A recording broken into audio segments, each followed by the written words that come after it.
Hi guys, welcome back to the homestead. Today we're starting straw bales in the garden. We did this last year, but we did them in the garden beds. We did 2 beds like that. This year we're just doing them out separate on their own. One of the main reasons is materials are expensive, and we wanted to add some beds this year, but decided to do this instead. And it's a fun way to garden. You can do this anywhere. So we're going to do a little series on conditioning these bales, which starts today. We have placed them on cardboard, brought them in, set them down. I'm going to show you a few tricks about placing them, and then we're going to saturate them with water. So one thing you want to look for when you set your bales on their sides is holes. So you want to look for little straws. So if you can see, right down in here, looks like little straws. That's what you want setting up. On the other side is where it's folded.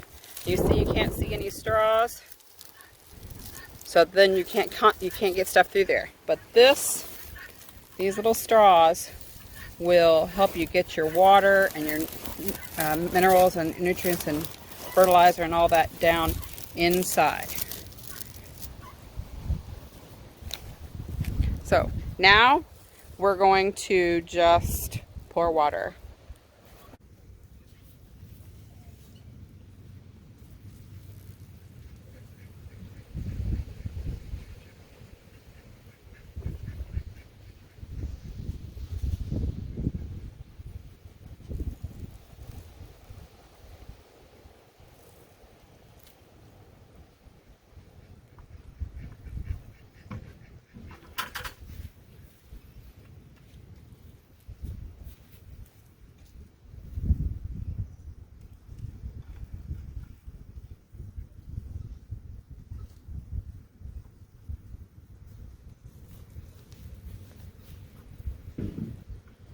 So I want you to see that it'll go down in those holes.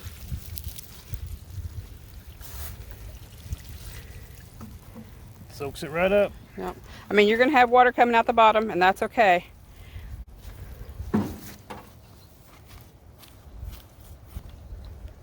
So we're going to do this today and tomorrow.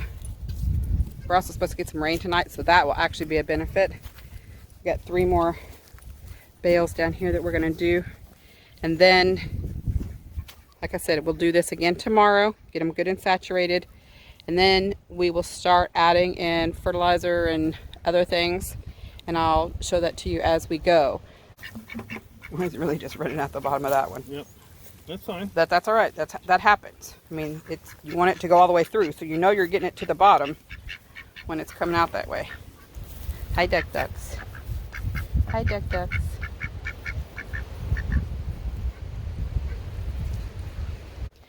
Okay, guys, so we've watered everything. You can see the rain's coming in. We're set up for tomorrow to put another round of water on them. And in this video, after I get inside, I will include in here with the things you'll need for doing your own.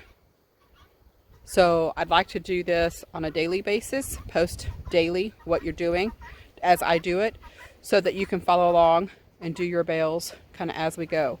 So I'm going to post this video, then I'll post a video for every day that we're doing the straw bales. And I might throw a few other videos in there. I know we've been busy and not on quite as much as I would like to.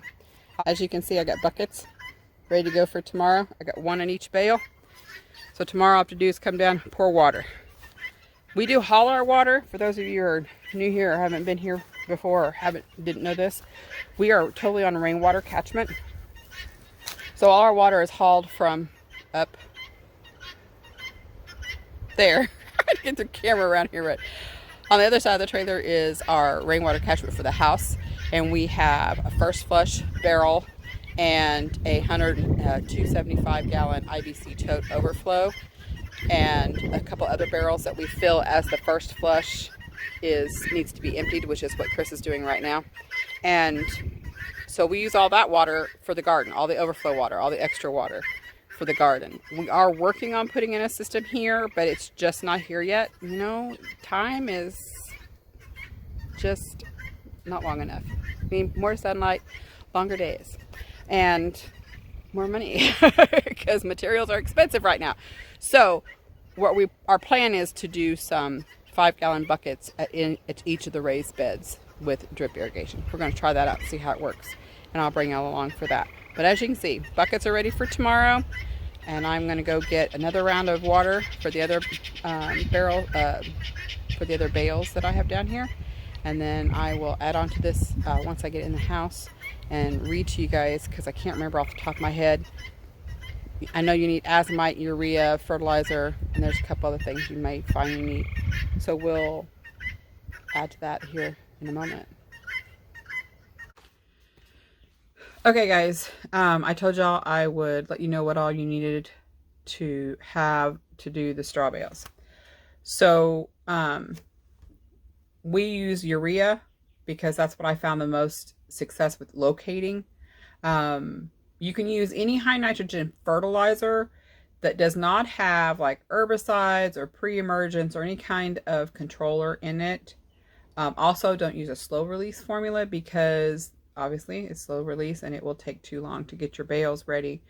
I have 2 sheets that I go off of. One is for conventional, one is for the more natural process or organic. The thing about the organic that you have to be aware of, and I've not done it because of this, is that it could draw animals because it stinks really bad from what I've been told.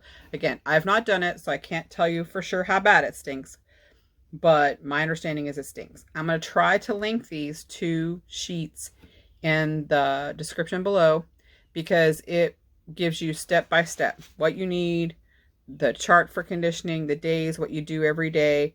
So if I can get them linked, they'll be in the bottom. If not, I might just type them out. So you could copy it, highlight it, copy it, and put it in a Word document and print it if you wanted to. Because I refer back to this all the time. This is not, like, I don't remember all this stuff off the top of my head. Life doesn't happen that way. But I just want you guys to know I'm going to try to link them. What you will need, in case I don't get these linked right away, is, like I said, a high nitrogen fertilizer. Then you also need a balanced fertilizer, so like a 13-13 or a 10-10-10, something that's even across the board. And Azomite, which is a mineral powder, and it has a bunch of trace minerals in it, so it'll add those into your straw bales. Now, I got my urea from Amazon, and it was a small bag, and it did not last. And the next size bag was going to cost me a fortune to ship. So I went to my feed store and bought like a 50-pound bag, 25-pound bag. Anyway, it'll last me forever. But it was kind of like, by the time I paid for shipping on a heavier bag on Amazon, I could buy it cheaper at the feed store. So that little, you'll see me carrying on a little black and green bag of the urea. That is what I ordered first, and then I just refill it with from the big bag, so I don't have to carry that big bag around. Then the 13-13-13, I think I probably bought it local somewhere, Atwood's, Tractor Supply, Walmart, as long as it's an even. That's what I could find was 13-13-13. And then the Azomite I also ordered on Amazon, and I ordered, I want to say a 5-pound bag, but it may have been a 2-pound bag. I'll look it up and see if I can find a link for you. And if I can, I'll put it in the description below. But I bought that. It has lasted 2 seasons. I will have to buy more for next season. So the thing about this is you're going to put a little bit of money up front to buy this products, but most of these products you're not going to have to buy again for a while. And when you consider the price of straw bales, plus whatever you're going to put up front for fertilizers, you're still coming off cheaper than building a new bed, a new raised bed. Obviously digging the ground is cheaper, but I'm just saying if you wanted more of a raised bed, or if you just don't have room to put in a ground garden, that this is a good option for that. Then the only other thing I bought was the Compost Thermometer.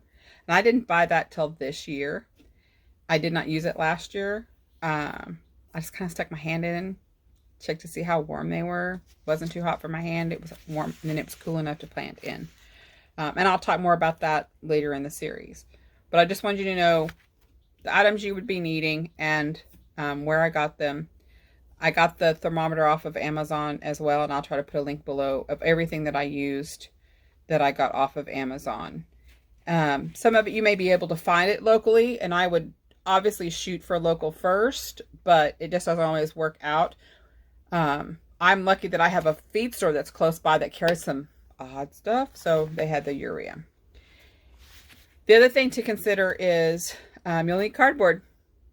That's free, and the bales. And if you have any questions over the series of these videos, don't hesitate to put them in the comments. I'll come back and check the comments and answer all the questions that I can answer for you. I wanted you to know that last year was my first year doing this. I'm not by any stretch of the imagination a professional at this, but it's very simple to me. And I was taught this in a class from a homesteading ladies group that I go to, and they put on classes every month. So we had an OSU master gardener that came in and shared all this information. She's been doing this for years. This is how she does it. I'm just using the information she gave me. It worked really well for us last year. And I will say that even when we were in our RV park, I kind of looked for strawbale gardening online. I looked for videos, and I really couldn't find anything that like gave me a step by step by step. So that's why I wanted to do this series and share it with you, so that there's a video out there. Some of these days we just pour water, but you have to pour water. So it's not a big and exciting thing, but it's a fun thing. It's a neat thing. It's an unusual thing, and it'll grow food for you. Or flowers. You can put flowers in here. I'm going to put in some flowers. I use flowers that benefit my plants, but they're still flowers. Marigolds, sweet alyssum, different things. So when I plant anything I plant, I will video and add to this series. Some of my plants I'm not planting right away because it's just not quite time for them yet, but I wanted to get this video series out a little earlier in the season so that if you wanted to do it for summer or fall, you would have all this information to be able to do it. And if you're in a colder climate than I am, because I'm in Oklahoma, but if you're in a cooler climate, you could get started pretty easily. All right, guys. Well, thanks for joining me today, and I'll talk to y'all later. Bye.